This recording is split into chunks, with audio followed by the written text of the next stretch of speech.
Hey there, high school families. Here's your tutorial on how to complete high school sentences. When you access your family notebook in Google Drive, click on this folder called High School Sentences. In here, you'll find just two documents. The first is a Google Doc that has written instructions on how to complete these. The second is the actual Google Sheet that you will be editing every learning period to give me the high school sentences that you're doing. Now, high school students, this is for you to do and not for mom or dad or anybody else to do for you. You have the best handle on the learning that you're doing because you're the student. So let's click on here and I'll show you how to complete them.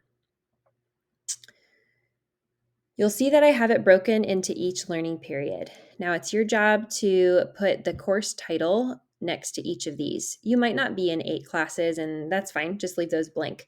But however many you are in, be sure to list every single one of them, including at-home electives you might be doing, like maybe a PE class or a music class that's not earning you A to G credit. But be sure that those are still added in here, even if it's not with an online curriculum.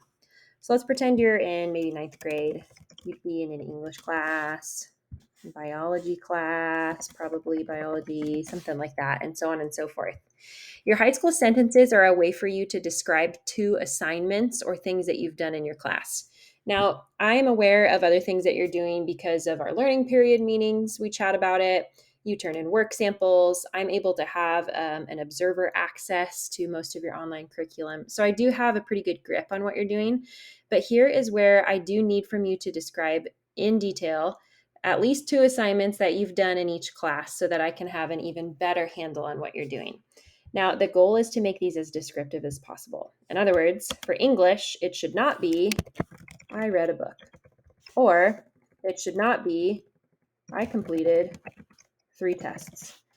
That is not descriptive enough, okay? So it needs to be something like, I worked on completing my final draft of a 5-paragraph essay in which I did research on the Lincoln, I can't spell, Lincoln Memorial, and described its historical significance. Now that's kind of a mouthful, but you get the gist, right? The more detail, the better. Okay, if I have any issues with it, I'll certainly email you or call you.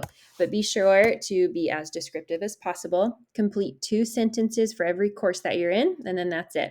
This is in place of I can statements. You are not doing I can statements any longer for any high school courses that you're involved in.